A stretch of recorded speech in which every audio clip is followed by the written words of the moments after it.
Assalamualaikum, selamat datang di Tausiah Channel. Jangan lupa subscribe, like, share, dan komen ya. Jangan lupa subscribe, like, share, dan komen ya.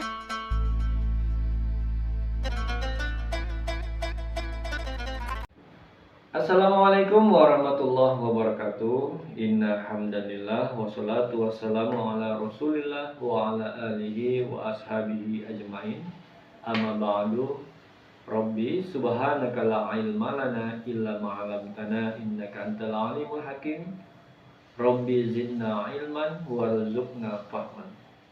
Saudara-saudaraku kaum muslimin dan muslimat dimanapun Anda berada, sebelum kita melanjutkan pembahasan kita pada wazan selanjutnya, ada baiknya saya akan menjelaskan sedikit tentang klasifikasi fiil ditinjau dari sudut pandang pembentukan kata kerja itu sendiri. Ya. Jadi, bila ditinjau dari sudut pandang pembentukan kata kerja, maka fiil itu dapat dibagi menjadi 7 bahagian.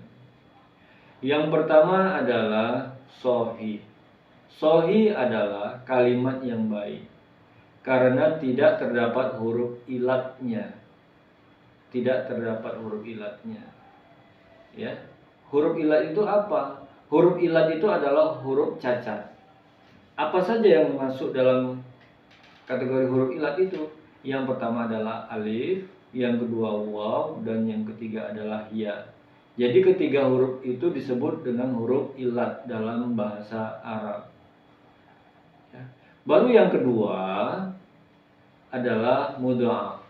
Secara bahasa, mudha'af itu artinya adalah kembar atau ganda. Ya. Jadi kalimat yang terdapat 2 huruf yang ganda pada ain dan lam fiilnya. Contohnya apa? Contohnya adalah farro. Ya. Contohnya adalah farro. Farro aslinya adalah faroro. Ya. Faroro.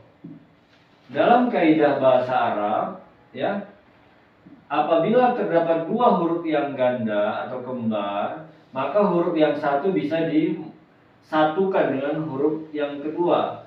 Caranya bagaimana?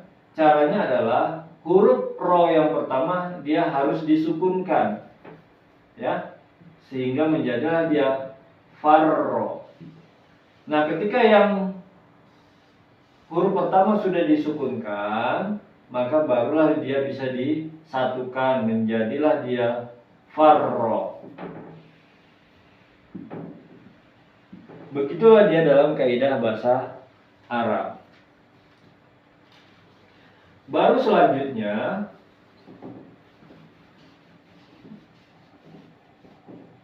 yang ketiga adalah mu'tal misal. Ya. Secara bahasa misal itu artinya serupa. Yang dimaksud dengan mu'tal misal ini adalah kalimat yang huruf ilatnya berada di awal. Ya. Huruf ilatnya berada di awal atau berada pada fa fiilnya. Contohnya apa? Contohnya adalah yasaro. Contohnya adalah yasaro. Ya, huruf iya ini adalah huruf ilat. Dia berada di awal. Maka apabila kata kerja itu terdapat huruf ilat di awal, maka dia masuk dalam klasifikasi mu'tal misal. Oke. Baru yang keempat adalah mu'tal ajwaf. Ya. Secara bahasa ajwaf itu artinya kosong di tengah. Jadi mu'tal ajwaf itu adalah kalimat yang terdapat huruf ilat di tengah, ya. Ya, atau berada di ain fiilnya. Contohnya apa? Contohnya adalah kola. Kola aslinya adalah kowala. Ya. Dalam kaidah bahasa Arab, huruf waw adalah huruf ilat yang bisa diubah menjadi alif apabila huruf sebelumnya berbaris fathah. Ya. Ya. Maka jadilah dia qala. Oke. Itu yang keempat ya. Baru yang kelima adalah mu'tal nakis. Secara bahasa nakis itu artinya kurang. Jadi yang dimaksud dengan mu'tal nakis itu adalah kalimat yang terdapat huruf ilat di akhir atau berada di lam fiilnya. Ya. Contohnya apa? Ya. Contoh mu'tal nakis adalah kalimat da'a. Ya. Da'a aslinya adalah da'awa. Huruf waw adalah huruf ilat yang berada di akhir. Ya. Dia bisa diganti menjadi alif apabila huruf sebelumnya, huruf ain ini berbaris fathah. Maka jadilah dia da'a. Ya. Baru yang kelima, yang keenam adalah lafif. Secara bahasa lafif ini artinya dilipat. Ya.